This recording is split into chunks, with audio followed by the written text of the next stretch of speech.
Ouais, bonjour les amis. Alors, on retrouve l'évangile de Jean. Et ça veut dire qu'en ce jour de la fête du travail, j'ai regardé un peu le travail qui nous reste à faire.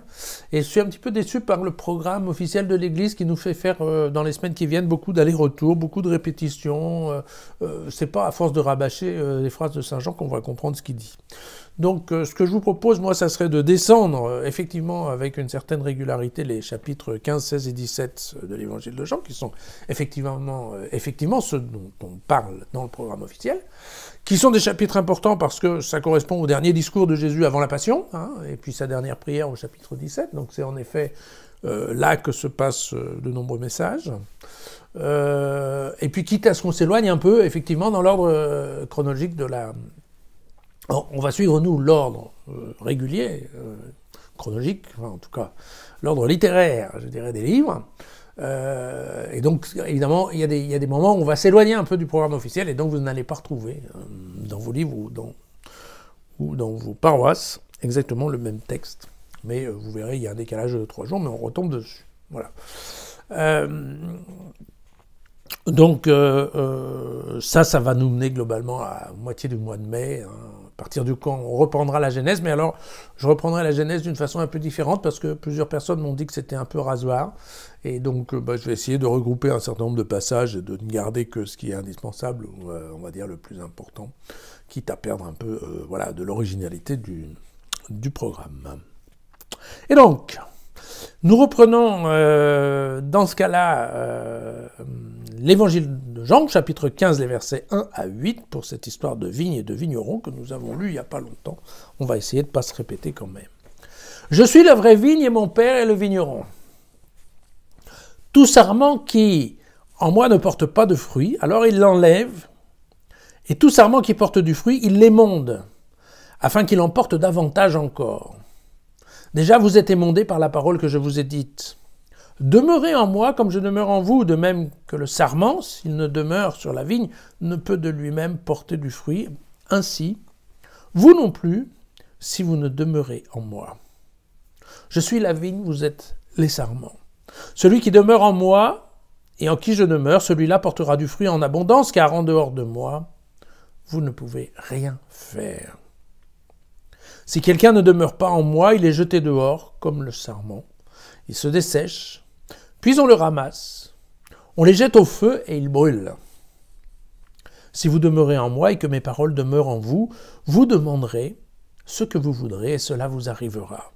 Ce qui glorifie mon Père, c'est que vous portiez du fruit en abondance et que vous soyez pour moi des disciples. Voilà. Voilà. Je vous rappelle, ce qui est intéressant dans cette image de la vigne et du vigneron, c'est qu'elle est sensiblement différente d'autres images que nous avons dans la Bible, dans l'Ancien Testament, et qu'entre autres, il y a cette originalité qui est vraiment intéressante, qui est cette histoire en fait de vie commune entre le sarment et le pied de la vigne. Voilà. Elle est intéressante parce que, d'une part, on n'en parle pas autre part, donc l'originalité, quelque part, est intéressante, mais en plus, ça donne un certain rendu que, bien entendu, on peut comprendre. Alors, ici, évidemment, il ne faut pas oublier que, quand même, un des objectifs de Jean, c'est de bien nous expliquer que Dieu n'est pas accessible en dehors de Jésus. Et donc là, on a bien compris, hein, si on s'éloigne trop du plan, le sarment, on est prêt à brûler. Donc là, typiquement, et Jésus nous le dit bien, en dehors de moi, vous ne pourrez rien faire. Donc évidemment, bien entendu, cette exclusivité voilà, de la parole de Jésus pour atteindre Dieu. Donc ça, on connaissait déjà cette histoire. Mais ce qui est vrai, c'est que ça n'empêche que même dans un niveau tout simplement pratique, c'est en effet intéressant parce qu'il y a du vrai dans cette image.